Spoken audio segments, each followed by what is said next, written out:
On my channel, I've been talking about different aspects of Russian Christianity and related subjects. Some of my viewers, however, miss the message I'm trying to convey. If I condense everything I've said so far, if you watch only one video on my channel, or if you forget everything that I've said, hear me out on these three major points. First, Russian Orthodox Church is an umbrella.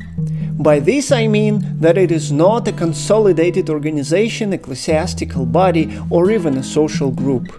It is a loose conglomerate of different sorts of groups, institutions, organizations, communities, and individuals.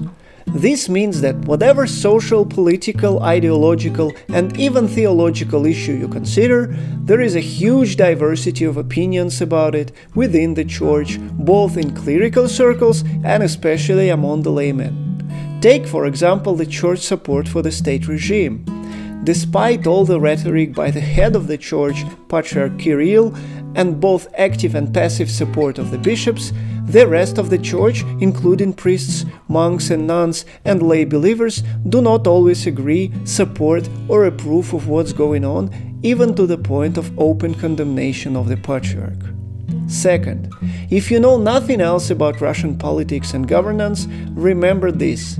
Despite the centralization of power, especially under Putin, Russian lands and regions are huge and complex, and hence there are three levels of power with sometimes conflicting interests.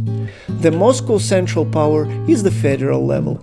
The 89, at this moment, official subjects is the regional level, and all the basic administrative units are the local level.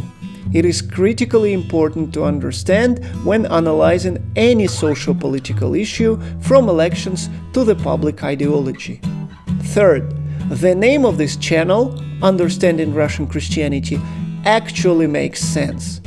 Theologically, Apostle Paul proclaimed that there is not Greek and Jew, but in reality, several waves of religious persecutions, domination of one religious community over its competitors, and isolationism of the Soviet state and Putinist Russia led to a distinct specificity of all main Christian communities on the Russian soil.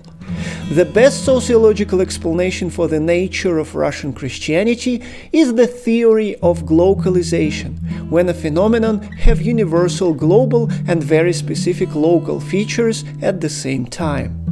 In Russia, most specificity comes from isolationism and the consequent domination of the Russian language in theology, culture, and hermeneutics, which is the interpretation of the Bible.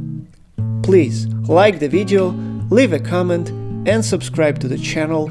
I see you all next time.